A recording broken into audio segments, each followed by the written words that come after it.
So this week the tank was able to finally cycle, so I was able to add in the livestocks into the tank. And as you can see, the clownfish are swimming happily, but we have a little bit of issue already. Two of the midnight clownfish are already getting picked on, and they kind of went on to the corner and just kind of hid. But the four other clownfish up front seems to be getting along just fine right now.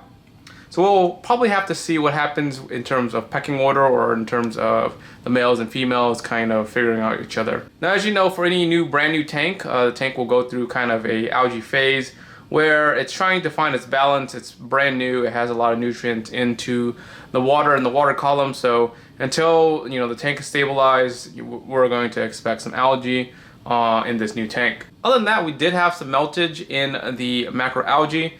I'm expecting some of them to grow back. If the other ones don't grow back, I'm not too concerned, just because I do have a bunch of varieties of macroalgae in this tank, and it looks like at least a couple of each species are doing okay, so it just needs time to propagate. Now for this week, it's the start of tearing down some more tanks. Now I was able to move all of my fish into the tanks inside, so that means the blue rack outside is free, and now I need to start tearing down these racks.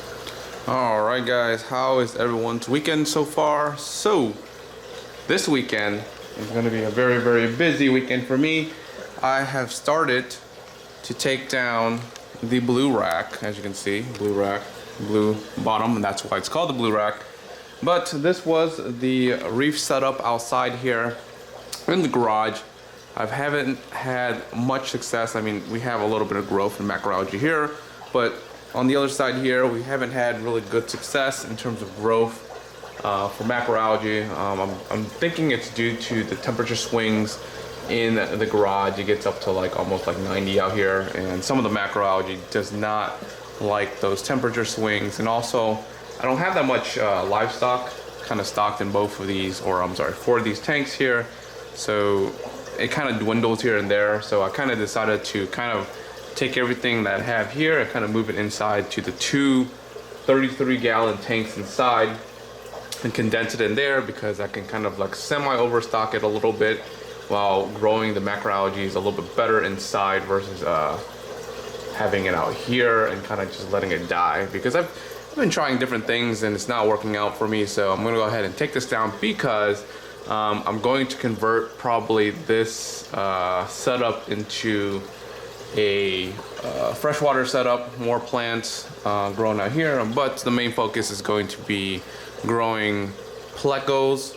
So that is the whole idea, is to try to get some of these plecos here across these different tanks, and I'll split them by species so that we can get them segregated correctly, because I have them kind of grouped up in a lot of these tanks here, and some of them are inside as well. So we'll see some pleco action in here. But for now, I did tear this one down because this was actually the easiest one. This was the bare bottom side, kind of like this one in the freshwater, where I had 2 of them kind of just bare bottom. So that's the easiest one to tear down. I did that. I did some spray, so I'll just need to wipe down some of these glasses, and then continue doing the same process. I'll probably start with the bottom tank over there first, the one right above it first. The soil is gonna, the sand here is gonna really suck, just removing that manually, but I'm gonna have to do that. But I did really need to set this tank up first, because my quarantine tanks over there are kind of full. I need to kind of set this up and start this with a second quarantine. So what I'm gonna have to do is, this is not gonna run into the system. I'm gonna have to run it separately. So I'm gonna have to quarantine some new fish that are coming in freshwater, but I need to go ahead and convert this tank ASAP. So today we're going to set this up, fill this up, wipe down everything, and get this tank kind of semi-cycled. It's going to be semi-cycled because I'm going to grab a bunch of media from this tank, throw it in here, check the parameters, and probably do kind of like an every other day water change until I can kind of confirm that the tank parameters are stable. Now the part I'm not really looking forward to is actually tearing down all this tank here. I have 3 tanks they have to go through, and I have to remove all the substrate, and it's gonna really suck because, you know, tearing down a small tank and removing the substrate already sucks enough, but a 50-gallon times 3, 150 gallons is going to suck horribly. So my game plan to kind of speed things up was to drain all the water first, remove as much of the sand as possible via hand. I didn't really have any other things to kind of remove. I did have some containers, but the containers were just kind of like, it wasn't really as fast as my hands, so I went ahead and just used my hands with gloves.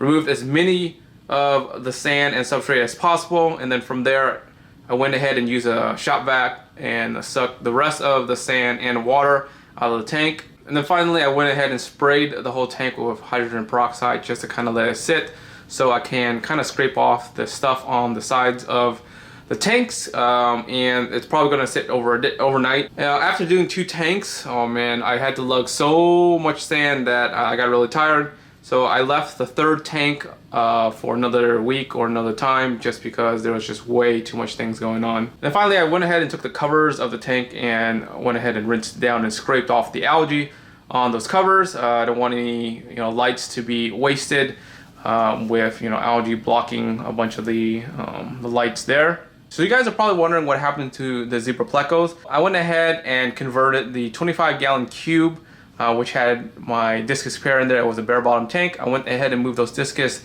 with the Autumn Angels, and I went ahead and converted that tank into a Planet tank. And as you can see, the plecos are happy. They're actually all in the back, right behind the driftwood, just chilling. So this tank is actually pretty big. So what I'm going to do is when I take down the other 60p tank up front where it had my Celestial Danios, I will actually combine that Celestial Danio into this tank, so we'll have some nanofish swimming up top while we have the zebra plecos in the bottom kind of grazing and kind of just roaming in there. Alright guys, and that is the update for the week. I hope you guys enjoyed this week's update. If you guys aren't subscribed yet, make sure you are subscribed. And like always, until next time guys, peace.